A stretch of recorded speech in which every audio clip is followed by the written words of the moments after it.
એ માડી તમારે સમજાવું તમે મારા માટે શું છો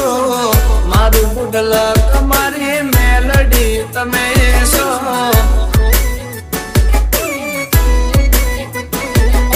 મારા સુખ દુઃખ ના ભાગીદાર તમે છો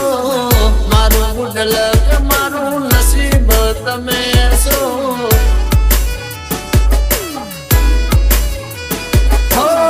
તમે જ જાણો કેટલી ભક્તિ